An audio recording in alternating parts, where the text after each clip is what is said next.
What's up, guys? Welcome to the first ever Hustle Lifestyle Secrets podcast. This is the podcast where we are going to talk about how to get into badass shape using fitness, nutrition, accountability, and psychology, utilizing the information that we've learned on my own personal fitness journey, as well as the thousands of clients that we've served in our company, whether they were clients, whether they were people that just connected with us, and through any of our social media means, whatever advice that we've given them, all the mistakes, all the failures, all the lessons learned are going to be given to you on this podcast here. The first thing I like to say is if you're the person who is a hustler, you're a high achiever, whether you're the 7-figure business owner, whether you're a stay-at-home mom, whether you're the young guy who just got out of college and you're trying to figure it out and you're trying to become the best version of yourself and you want to use fitness as that means of becoming excellent, then this is the right place for you. So stay here, figure out how to become a high performer, high achiever, and become the best version of yourself, utilizing, once again, fitness, nutrition, accountability, and psychology. So let's get into it. So this is the first podcast, and I was thinking about it for the theme of myself, like what would this podcast be? And I was like, should I talk about fitness? Should I talk about nutrition? Should I talk about this? Should I talk about that? So I started to think to myself like, well, what did I do across my fitness journey that made me really successful? And one of the things that I realized that made me really successful that I wanted to share with you guys is documentation of that journey. And this is really true like of any fitness business person that you would talk to when it comes to being successful, is documentation of the journey from the beginning to the end. And I even heard this from my mentor, Alex Hormozi, say that he wishes he had documented more because it would be so beneficial for himself and for others. So what's like a form of documentation? Why is it important? Well, documentation is important because ultimately, if you don't know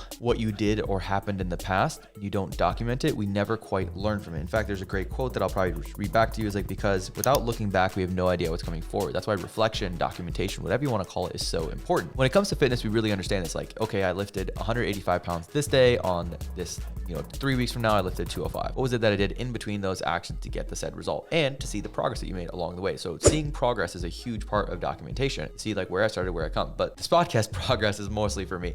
For you guys, it's going to be learning like what happened in between those action steps to be able to see like how to get there. And that brings me to my next quote. The reason why I'm documenting this process, I'm wanting to share what our clients are doing, is really simple. It's so that y'all can basically take away the mistakes and not have to make them, and take away the successes and implement them right away. Because there's a great quote that I personally love, and I try to do this at every point of time I can with my life, is only a fool learns from his own mistakes. A wise man learns from the mistakes of others. And that resonates with me so hard because time and time again, I've invested in mentors, coaches, other people, because I just hate making those mistakes. I want to learn from somebody who's already done it, who's been there, who knows the path that I'm going on. And maybe this became innate to me because there's so little that I knew of what happens and how it happens. So I'm always just curious, like, hey, you've done this, how do you do it? I just genuinely want to ask questions. I'm a curious person. And that's why I think ultimately we need to learn from other people. So this is part of the reason why we're documenting this process. Now let's get into it. What does this do for you? Okay, now documentation is the key because we want to realize that everything is essentially a pattern that we do. Why? Because this comes down to psychology. 90% of what we're doing is already kind of pre-ingrained. In fact, if I asked you right now, what sock do you put on first? You probably don't know the answer to that. Or if you do, you take a second to think about it because it's so innate, it's so habitual that you do it all the time, which means that the neural pathway is already established. Like your brain neural pathways are like highways and they've already been pre-ingrained. In fact, the more you drive on that path, the more it's ingrained. In fact, most y'all,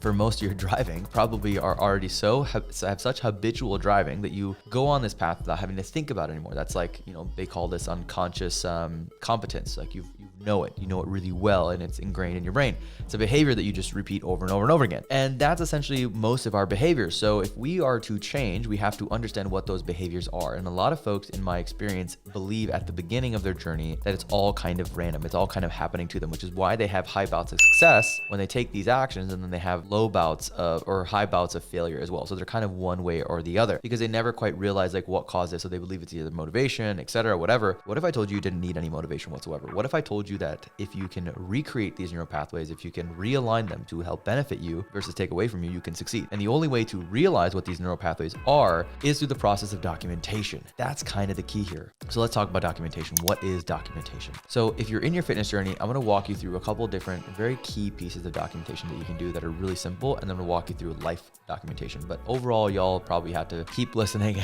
keep watching. I'll give you more as we go, but start with this. When it comes to fitness documentation, the first thing that we have our clients do is you have them track 4 things during their first few weeks: their photos every week, their weight daily, their food daily, and ultimately they track their workouts. Pretty simple. That's it. Those 4 things: food daily, workouts, and progress photos, and then Whaley daily.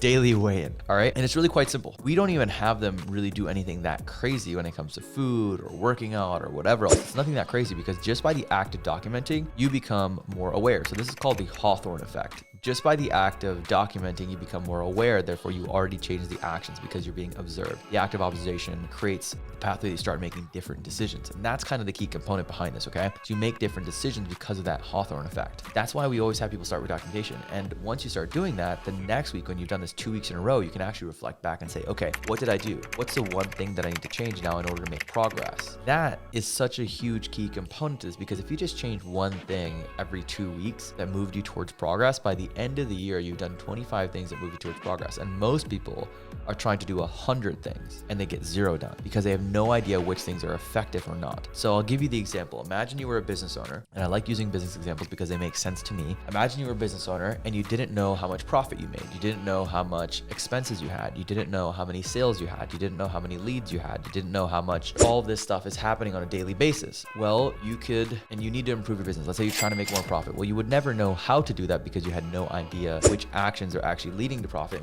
versus which actions are not leading to profit. And that's kind of the key here, right?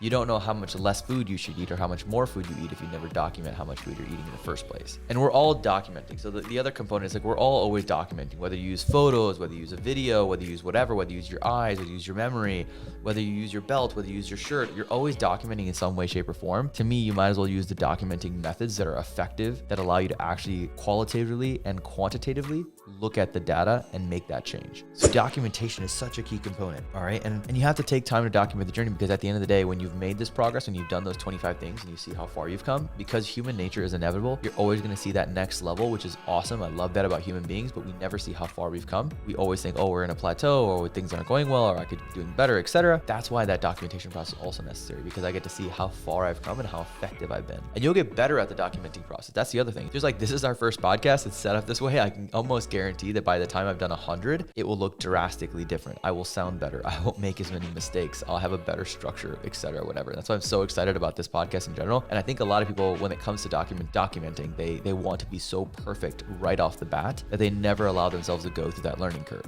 Right? So for me, whether you're tracking your weigh-in, whether you're tracking your food or your progress pictures, they're so bent on it being perfect, like it has to be the perfect time, etc., whatever, versus just committing to the action itself and doing it over and over and over again and just improving a little bit every time is the key component behind why I think most people don't document. Because if they're off for a day, if they screw up or they miss one, they're like, oh my God, I can't believe I forgot it. That's the key here, okay? So you have to commit to the process of documenting. And that's all it is. It's just documenting, no pressure, nothing else. And then you take a look at reflection. And when you have those reflection points, that's when you look back and say, okay, now what do I need to improve?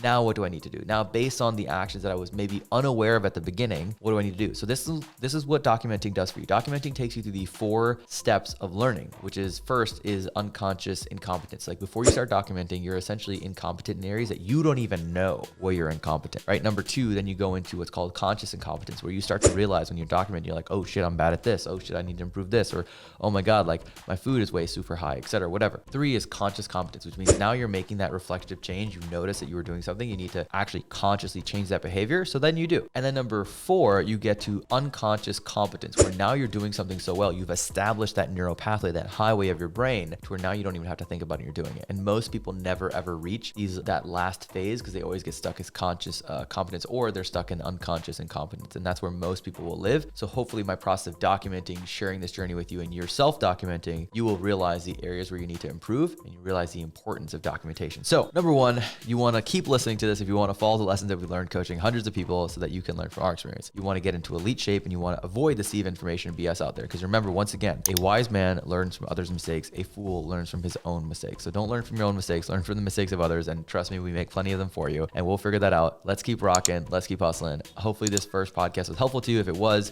go ahead and leave a comment or a review. You can also follow us on YouTube. You get these via video format. You can also follow me on Instagram, which is at Prince Jeet Kapoor, Prince JITKAPOOR. All right. Keep hustling, keep rocking. First podcast, feeling good about it. Let's get it. Peace.